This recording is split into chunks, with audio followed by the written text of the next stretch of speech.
What's up guys, it's Dan and Nina here from Life Begins at 30, and today we're going to go through our budgeting for Switzerland and how much it cost us through the whole 10 days of travelling, and that is literally everything that's included: fuel, food, transportation, and to see if we kept in within our budget of £10 a day. Make sure you like the video and subscribe to our channel as well. Okay, first things first, as you can see, I got a haircut. It wasn't in Switzerland because it was like €30 for a haircut in Switzerland, but we are now currently in a car park in Italy on the beach, which is pretty nice but also very sweaty. We're going to talk a little bit about how we kept ourselves budgeting throughout the whole of Switzerland and how we've kept it at such a low cost. So first things first, we spent on our phone bill £6, so we divided it into 1/3 of the month, and our phone bills are £10 each.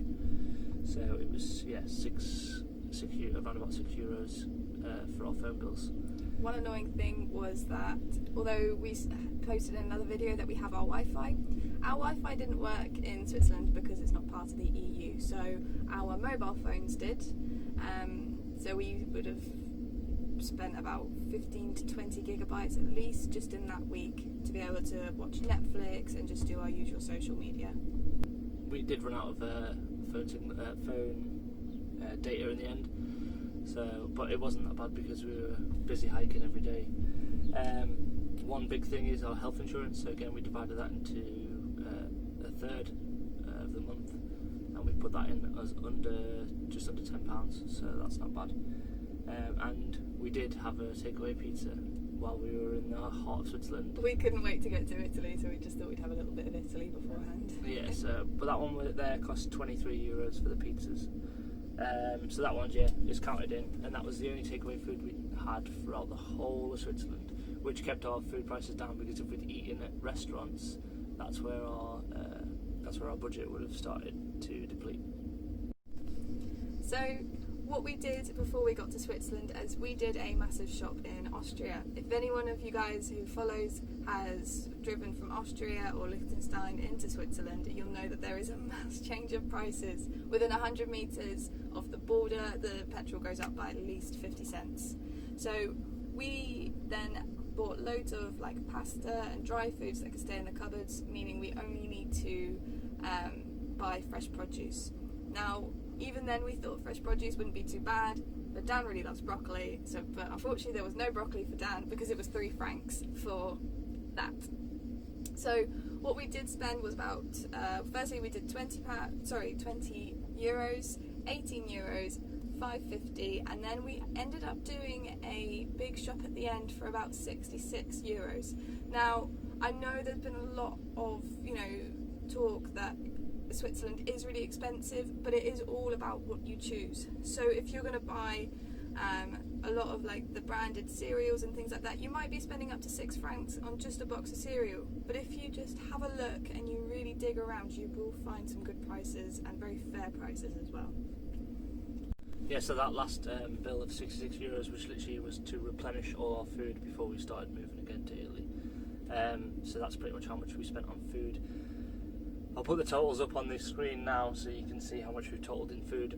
This is all in euros, and then we'll convert it into pounds for people who want to do it in pounds and want to look at doing it for Switzerland.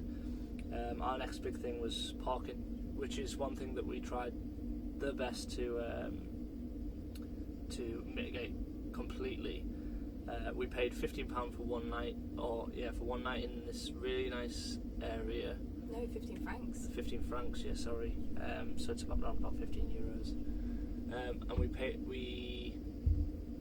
spent a really nice night near the fire, and then we went to this board. The board was like, pay 15 francs for this parking to help us conserve the area.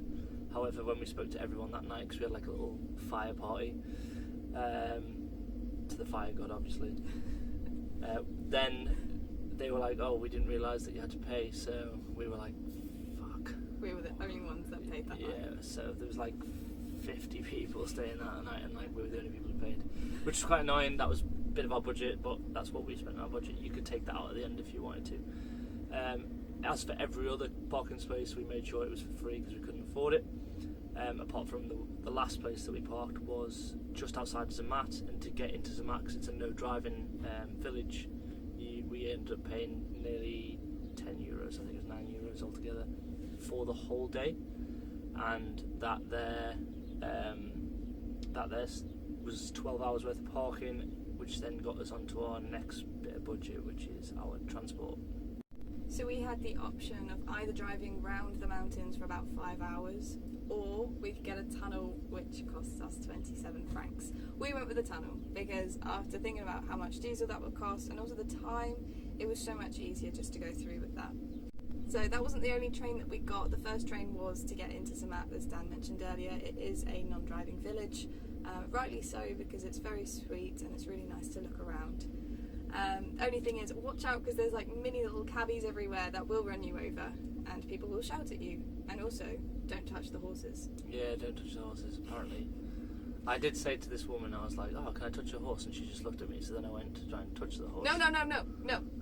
And then she started screaming at me, and I was like, alright, whatever. So yeah, don't touch horses.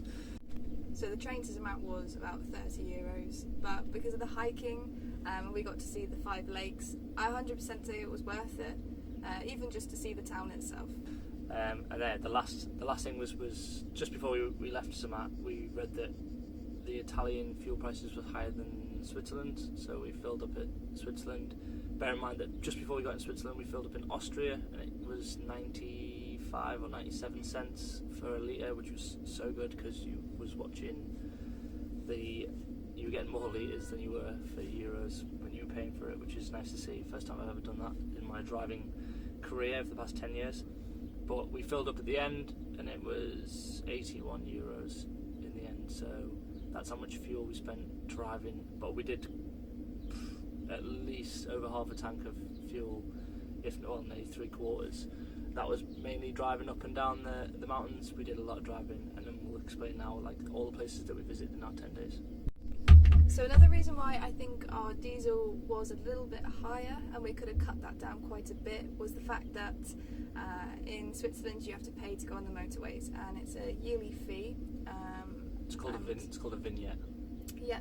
So for that, it means that you have easy access through all the tunnels. Now we were cheapskates and decided to not do it. Didn't think it would be too bad. And poor Moby, I don't think he's ever struggled so much in his life. So if you are a cheapskate, I would be a bit lenient on this one and probably go for the motorway pass. Yeah. So as Nina alluded to there, Moby went through a bit of pain with the brakes. I didn't realise that. We had to use a lot of engine braking for Switzerland because the brakes were overheating, especially in the 30-degree heat, and then 3.5 ton on the back of him that's coming down down all the mountain roads. So yeah, so I thought that our budget would have been really, really squeezed if we had to go to a garage. There was one thing that did happen in Switzerland actually, that one of our light bulbs broke. So this is the hardest thing ever, was to try and find light bulbs in Switzerland because I couldn't find anywhere to sell them, and then realised that before we came here we had a European kit that actually had the light bulb in, so that's quite annoying because we were driving around with we were driving around for 3 days without a light bulb, thinking if the police catch us we're going to get a massive fine, but we were good. So yeah, so that's one thing, make sure you have spare light bulbs because you never know where you're going to be. Another thing, make sure you always put your side lights on when driving, or even headlights when driving in Switzerland, Daniel. And also, if they're not automatic, remember to turn them off. Yeah, I've done that quite a lot. So we wanted to write a sign on the steering wheel saying turn lights on, turn lights off, because I forgot every single time, and people were flashing me, and I was like, oh my god, the police must be in front or something like that. Then I was realising that my lights weren't on, so that's another thing in Switzerland, make sure your lights on at all times. And every time we spoke to other van lifers in Switzerland, they didn't realise either, so they were probably getting flashed thinking, oh, it's the same thing. One little handy tip that we got with our travel pack as well is a little booklet that has all of the laws and regulations of every country that you need to drive through. Every country is slightly different, and it is definitely worth a look if you're going to pass through, even if it's just for a couple of hours. Yeah, so in the 10 days we actually got up to quite a lot in Switzerland, and I suppose you can too. It depends how much driving you want to do and how much time you want to spend in each sort of area. We started at Lake Potency, also known as Lake Constance to the English people, and that was a really nice lake. It was pretty beautiful, but very, very touristy and very, busy, so we didn't actually. We stayed in on top of this castle in Austria for the night, coming back into Switzerland on the next day, and then we went to a place called Bad Ragaz, which was actually on a way to a lake that we ended up didn't seeing because we heard it was another touristy lake, so we avoided that one. Ended up stopping on top of the dam, which the video from last week that we showed you with the skydivers, that's where we met those guys. And from there we travelled to Walensee, which is again another lake. I'll put them all up as we're going through them so you can see what they're called. Oh, excuse me. Yeah, so next we went to Obersee, and then we were going to, because we were on our way to Zurich, because we got stuck in a 3-day thunderstorm, we decided that we would not go to Zurich. I know we should have, but the parking was just really bad in terms of pricing, and also just placement for this huge ass vehicle. So that's our main reasoning. We'll probably go back one day. We then went to Zugersee and Lucerni. We spent the day there, which was lovely, and I definitely recommend going there as well. one of the things that we found really hard about travelling around Switzerland compared to Germany is that Germany was a lot of free camper van parking spaces. In Switzerland we only found one, which was actually on the hill of Pilatus, or the mountain of Pilatus, and that was really nice because it had a really big view of Lucerni and the lake that was next to. So that's in the Lucerne area. Apologies if I can't pronounce these names properly. I'm really bad at them. And from there, after that, we met another van lifer actually. And if you've been watching our Instagram stories, Instagram link's going to be below actually. If you've been watching Instagram stories, you can find her. We went to Brienz, which is one of the most beautiful lakes that we see in Switzerland. It was like really deep blue. And then we headed through into Laeken and wanted to visit Lauterbrunnen. Again, Lauterbrunnen was absolutely chocker, really touristy place, lovely to drive through. We didn't stop there and have a look. I think in the winter it would be quite nice to stop, but because we're in the middle of summer there was still a lot of tourists. Even with the coronavirus going on, Lauterbrunnen was super busy and we couldn't find a parking space. We then headed off to the waterfall just behind Lauterbrunnen, and that there was also super busy, and we didn't want to spend, I think it was like 15 or 12 euros per person to go and see this waterfall, which we were just like... a hike, like they're free everywhere. And there was waterfalls surrounding all of us. The only thing is that this one happened to be in a cave. So next we went to Grindelwald. Absolutely beautiful. Again, no parking whatsoever. So what we did instead is, as Dad was driving, I popped his phone on the window and we recorded the whole way up. It is really, really lovely, and I can imagine in the winter when you're skiing, it is one hell of a town.